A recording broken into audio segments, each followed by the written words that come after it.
Good morning, students. We continue with the chapter of power amplifiers. We have discussed class A power amplifier. We have discussed class B power amplifier. Today is our day for class C power amplifiers, right? So let us see how a class C power amplifier works. You remember from the definition, a class C power amplifier, the output is conducted, output is available only for a short period of time, even less than half of the cycle. Full cycle is class A, half cycle is class B, class C even less than half cycle. Now, this is how a class C power amplifier looks like. Here, let's take the pointer. This is a transistor. There is a choke, theoretically infinite AC impedance, like in class A choke covered amplifier, so that no signal current flows in this line, because then signal current, output current flowing in this line, and then to the common would create some loss of signal current. Similarly, input side also there is a high value inductance, so that the signal current does not flow through this line and some current is lost. Entire signal current flows to the base emitter junction, which produces a collector current. And in the collector circuit, there is a load RL as usual. In addition, there is a tank circuit. This tank circuit across RL acts as a filter and bypasses all harmonics. Where are the harmonics? The output is less than a half waveform, so it will have many harmonics. And harmonics amplitude will be quite enough amplitude, not very low. Now, a tank circuit, if you remember from your circuit theory classes, that is LC combination is so designed that for the fundamental frequency of the signal, its impedance is infinity, theoretically infinity. So that the total impedance of this total parallel combination is almost equal to RL. Let's say it is RL. But for other higher frequencies, this impedance of LC combination is very, very small. So higher harmonics are all short-circuited to common. So at the output VO, you actually get only the fundamental component. That is the idea of this tank circuit. Now next, load line. Let's say this RF choke, it offers no DC resistance. There is no DC resistance here. So when there is current, the entire VCC appears across VCE. So the quiescent VCE is actually VCC, and this is the quiescent point. When ICQ is equal to 0, the voltage across the transistor is VCC. Right? And AC load. What is the AC load? AC load line. AC load is only RL. So there will be a AC load line of slope minus 1 by RL. And it will intersect the IC axis at VCC by RL. Right. Next. Let us study a little bit about the waveforms. Side. This is the signal waveform. Now there is a negative bias of a NPN transistor, negative to bias. That means, say this bias value is VBB. Then this emitter current will flow only when the voltage at the signal, instantaneous voltage at the signal, is more than VBB. That means higher than this blue line. That means only this part and only this part, the base emitter current flows. Accordingly, only these two parts, the collector current flows, only here. That means what do we find? Just by altering VBB and determine through how much angle of the input the output current will flow. That control is very easy. Just change this voltage the signal, this period will be smaller or bigger, right? Now, what is the voltage VL here? Voltage VL here is minus VCE, right? So this voltage here, so obviously this will be a negative swing like this. Yes. That means when there is no current IC, then the potential at the load is equal to VCC, equal to VCC. And when there is current through this, then potential will come down. So we get a negative or inverted the output. And the maximum value of this is VCC. Now, we have said here that since the transistor is reversed biased by VBB, the base emitter current flows only for the ABC region, ABC period. And the collector also flows during this part, and we have given it a name 2 tau period, 2 tau period. And the VL voltage, output voltage appears like this only during 2 tau period. Now let us start a little bit of mathematical deduction. Let us consider the input signal Vs. Its equation is Vsp cos omega 0 t, where Sp is the Vs peak value. So it will create a collector current equal to ICP cos omega 0 t. No problem. Next. But this ICP cos omega 0 t is clipped from the bottom, because without this biasing, the ICP would have been like this, much higher peak, but it's clipped from the bottom. So for a certain period and clipped from the bottom for a period of omega 0 t equal to tau. That means from 0 on both sides, tau and tau. This equation ICP cos omega 0 t should be ICP cos omega 0 t minus this bottom clipping, ICP cos omega 0 tau. So it is ICP cos omega 0 t minus cos omega 0 tau.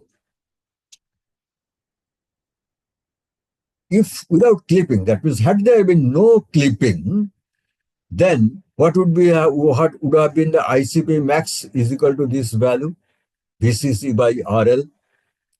But now the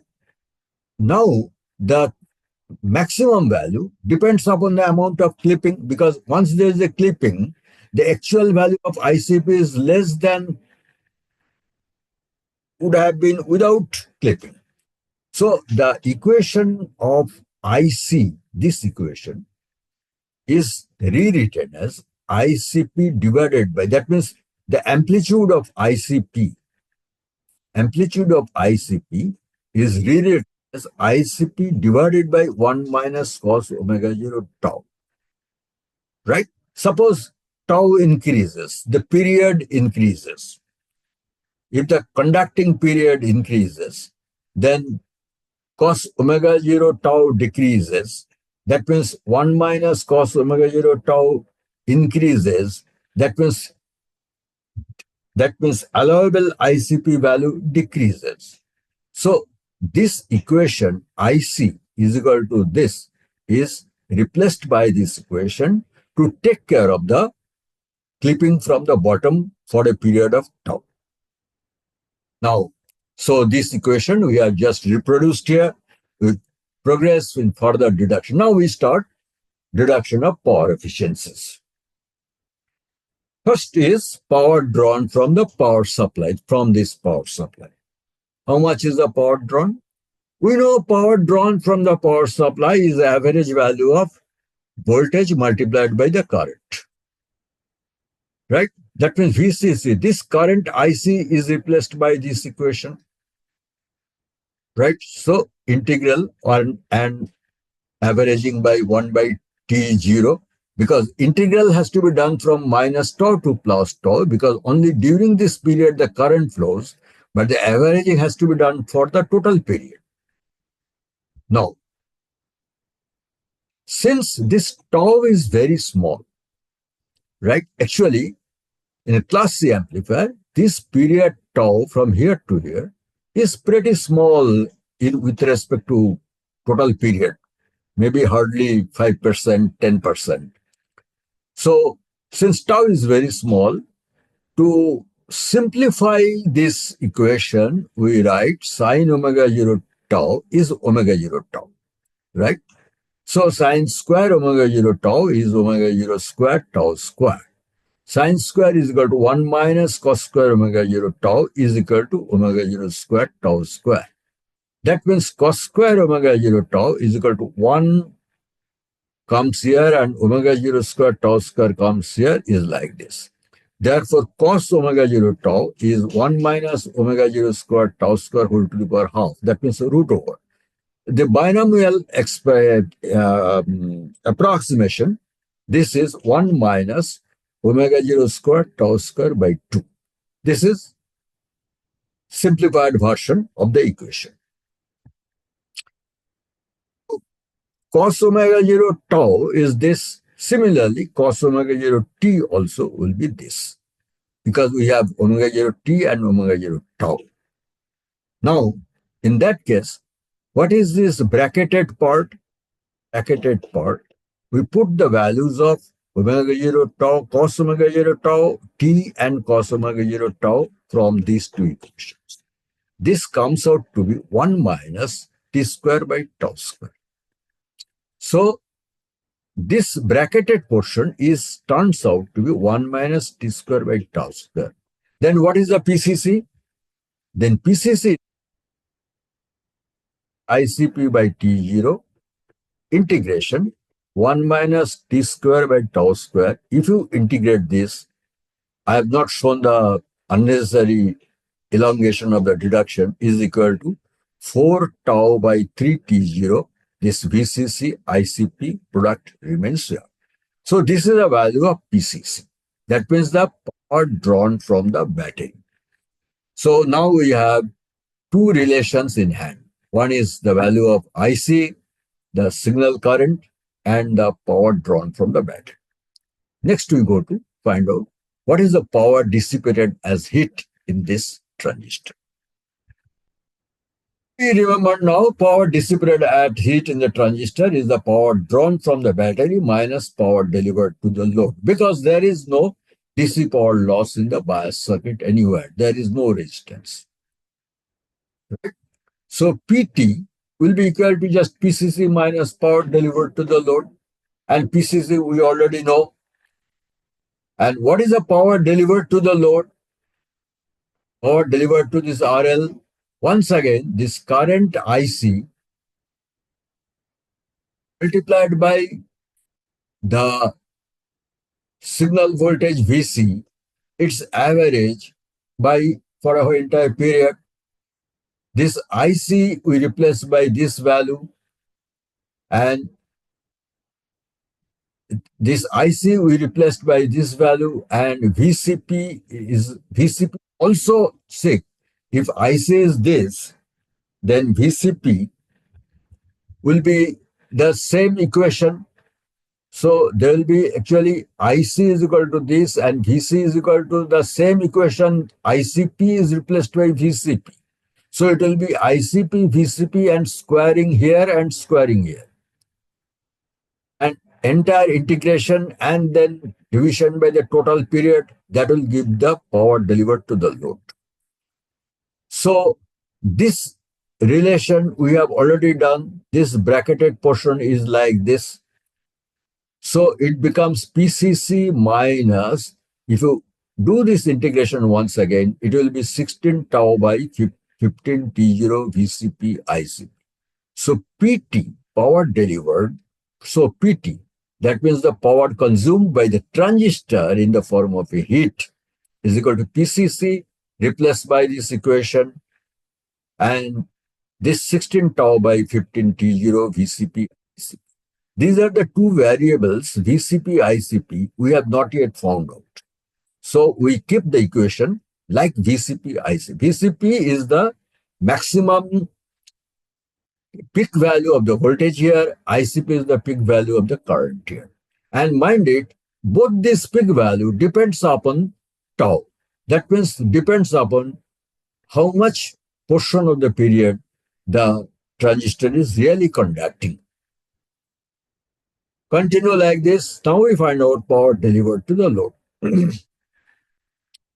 Now, power delivered to the load, we do not here we do not go by the standard definition of power is equal to I square R and all that.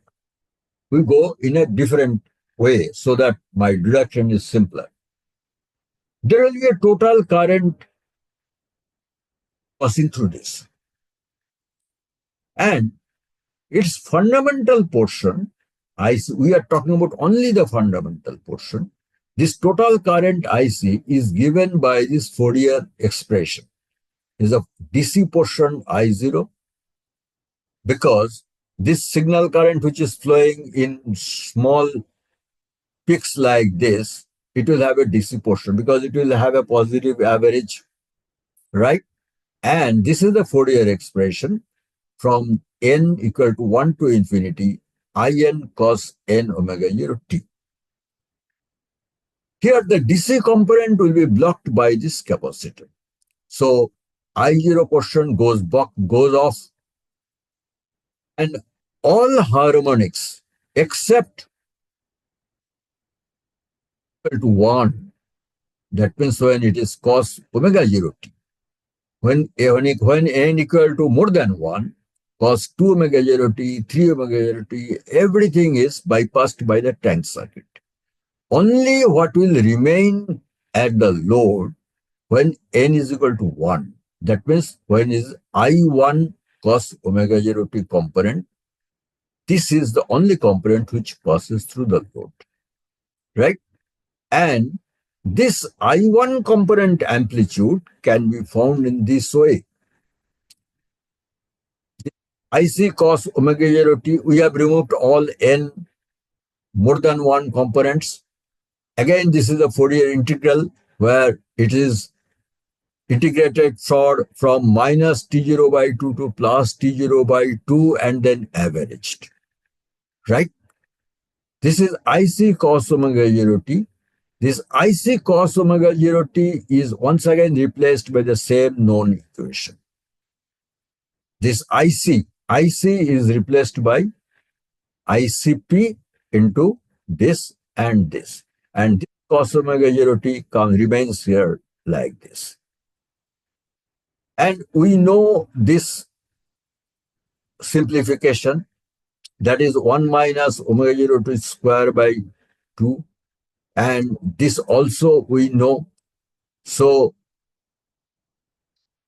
we replaced by this known. Last page we have done it. What is the value of approximated value of cos omega 0 t, cos omega 0 tau, and cos omega 0 tau, etc., etc. We have put all these values, and if final value of I1 is 8 tau by 3 T0 ICP. Once again, the peak value is not yet determined, but tau remains here. That means if the tau is more, that means if the signal flows for larger part of the period, then naturally a collector current is higher. Now, so what is the PL now? PL is this current square by 2. This is the current amplitude of the current, right?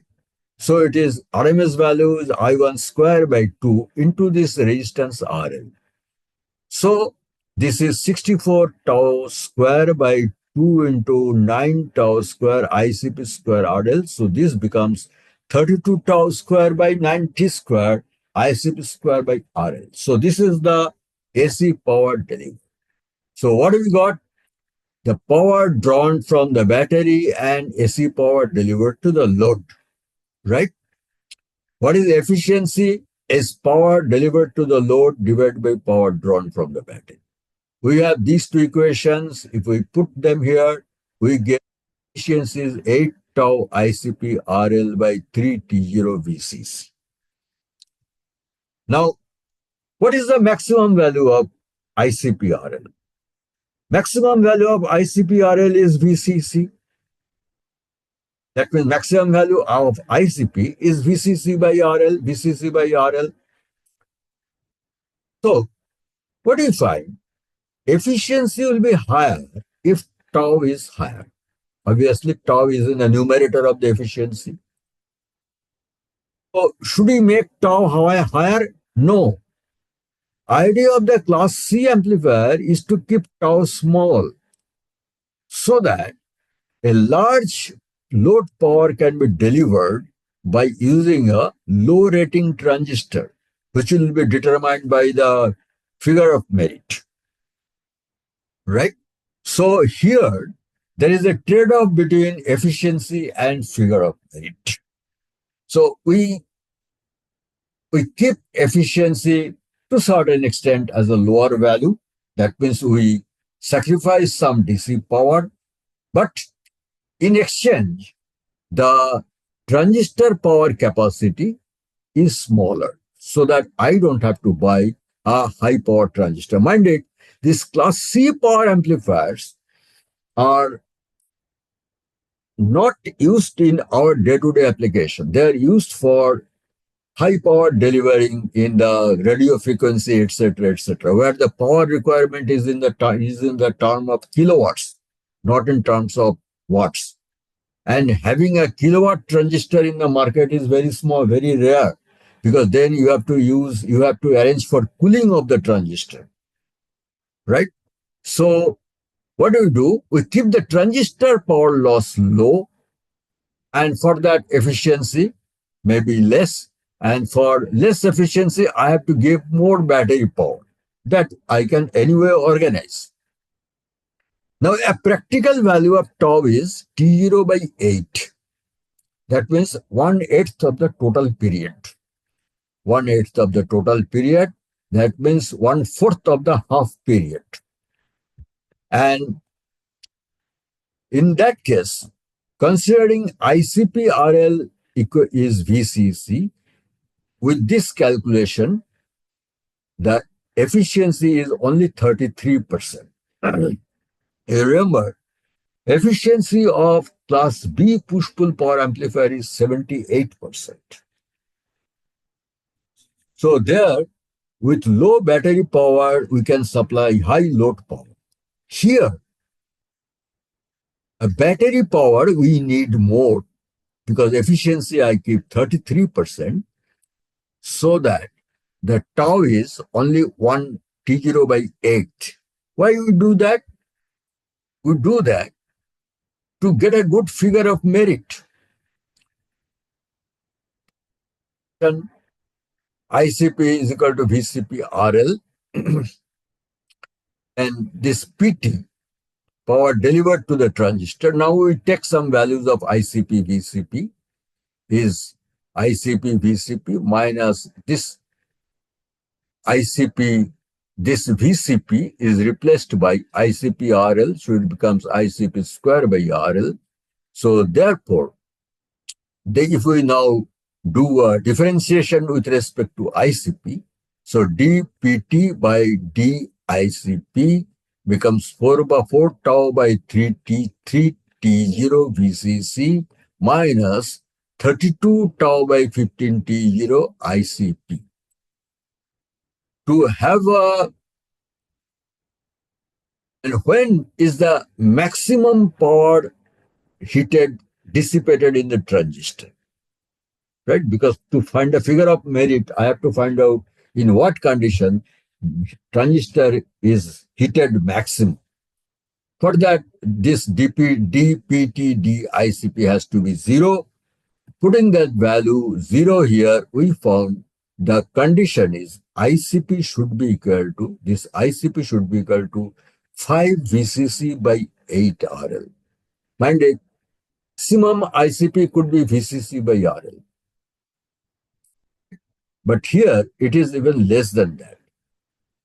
Something like half of that. And we find that is the time when transistor is maximum heated.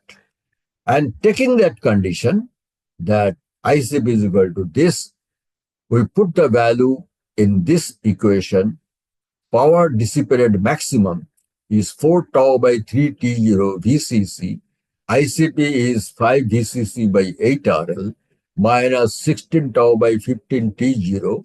ICP is 5 VCC by 8 RL whole square RL.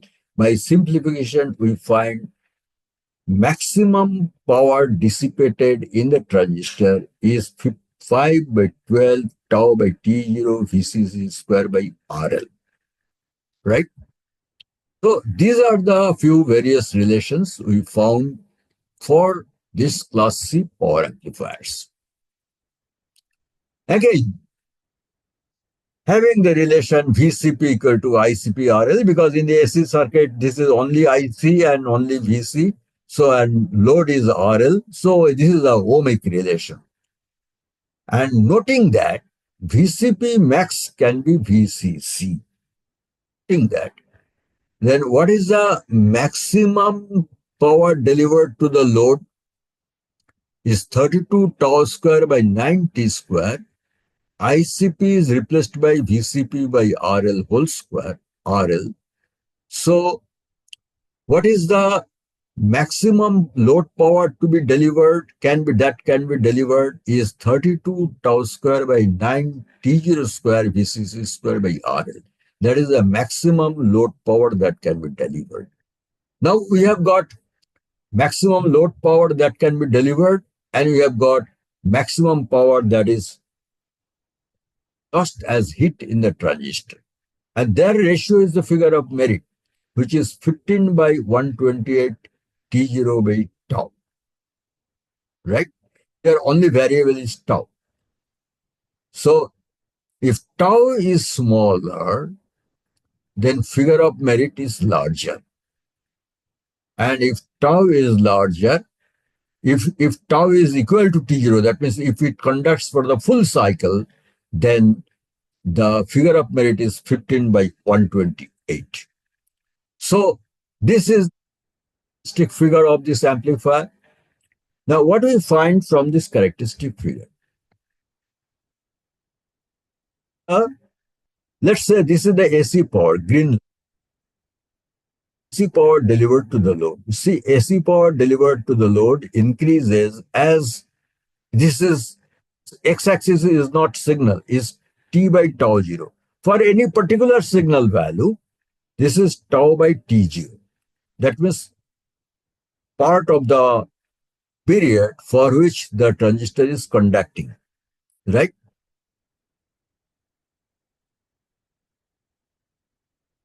But if the signal is very short, that means tau is smaller. And this ratio increases, this means tau increases. That means signal is wider, or the cutoff is wider. So if you make wider, then the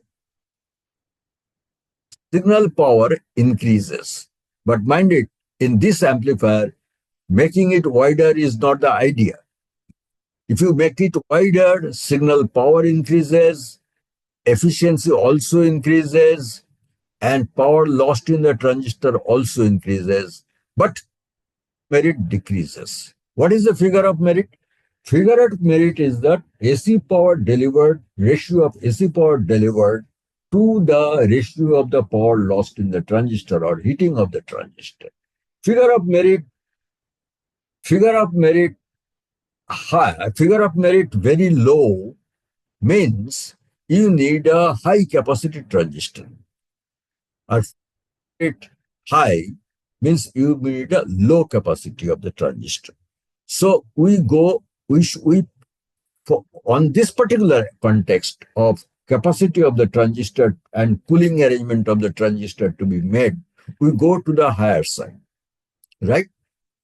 Here we have found this PLAC max. Now both PLAC and PCC, which depends upon RL also, it has been plotted for a normalized value of PCC square by RL. Now, Tau by T0, that means ratio of the conducting duration, it should not be more than cannot be more than zero point 0.5. Because if it becomes zero point 0.5, it becomes a class B amplifier. It is always less than zero point 0.5. Now, for a gainful design, figure of merit should be than 1. That means power capacity of the transistor, or which determines the cost of the transistor, I want less than the power delivered to the load. That means I want to say I want to deliver 1 kilowatt load, but I want to use only a 500 watt transistor. That is the idea. Now,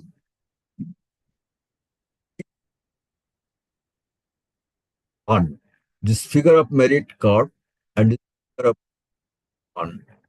Here we find, coming to this axis, value of tau by T0 is something like 0.117. 0.117 here. So we want to remain on the right hand side, not on the left hand side. So tau by T0 should not be more than 0.117. Now, beyond 0.117, tau by T0 increases. If tau by T0 increases, then AC power delivered to the load and efficiency all both also increases. But what is the negative point? This violet line, this power dropped in the transistor also increases at the same time. That means a higher rating of power transistor is required. So this is how a class C power amplifier works, and its deduction, I have given the deduction to you in a very simplified manner. If you go to textbook, possibly you will find out a detailed deduction, but that becomes quite complicated, and it's very difficult to remember that, right? So here we complete everything about power amplifier, and what we shall do, we shall test these power amplifiers by simulation, by softwares. Various efficiencies, etc., has been mentioned and theoretically deducted. We shall test them and see whether what the theory says are really true or is not true. That we shall find out by testing. And once again, a small request from my side. Whenever you are in good mood, please subscribe to this channel so that I also get some enthusiasm in helping.